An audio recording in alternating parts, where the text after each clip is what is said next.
자들이라면 누구나 손꼽아 기다리는 보너스, 바로 연말정산입니다. 매년 하면서도 복잡한 세법 때문에 자주 묻는 연말정산의 사례를 정희정 기자가 정리해봤습니다. 올해도 어김없이 연말정산 시즌이 돌아왔습니다.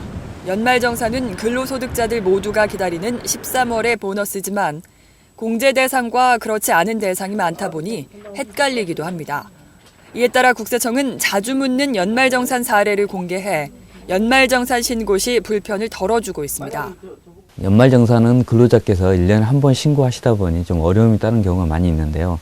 연말정산에서는 근로자를 위해 다양한 소득공제 혜택을 드리고 있습니다. 다만 소득공제를 받기 위해서는 공제 요건들을 충족을 하셔야 되는데 그러한 부분들은 꼼꼼히 좀 살펴보실 필요가 있으실 것 같습니다.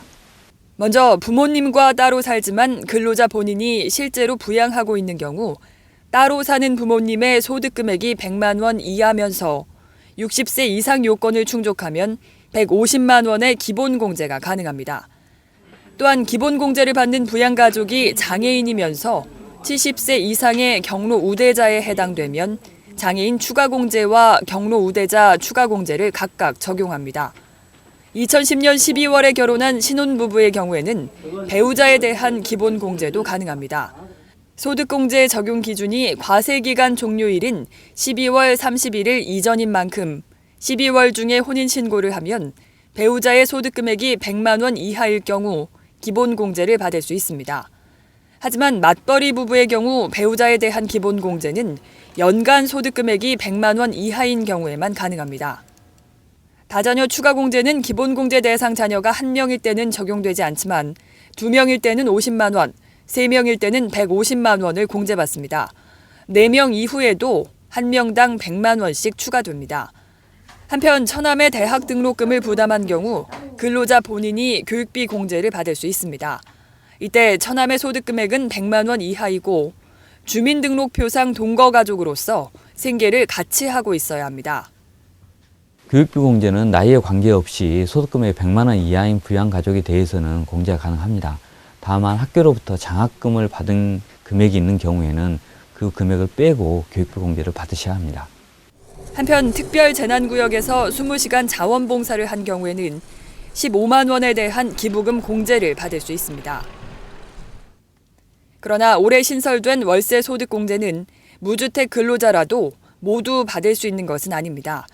총 급여 3천만 원 이하이면서 부양가족이 있어야 소득 공제가 가능합니다. 의료비 공제도 공제 대상과 비공제 대상을 확인해야 합니다. 의료비는 기본 공제 받는 부양가족을 위해 지출한 부분에 대해서만 공제가 가능합니다. 따라서 차남은 본인이 기본 공제를 받지 않았기 때문에 공제를 받으실 수가 없고 장남은 본인이 부담하지 않은 분에 대해서는 의료비 공제를 받을 수가 없습니다. 따라서 이 경우에는 장남과 차남 모두 공제가 어려울 것 같습니다. 간병비는 의료기관에서 직접 용역을 제공한 부분이 아니고요. 산후조리원은 의료기관에 해당하지 않기 때문에 간병비와 산후조리원 모두 의료비 공제 대상이 아닙니다. 의료비를 신용카드로 계산한 경우 의료비 공제와 신용카드 공제를 모두 적용받을 수 있고 가족카드의 경우에는 카드 사용자를 기준으로 공제받을 수 있습니다.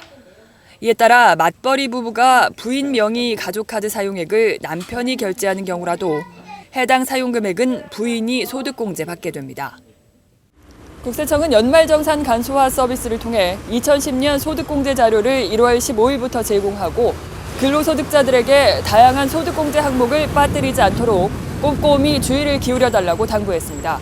매거진 리포트 정희정입니다.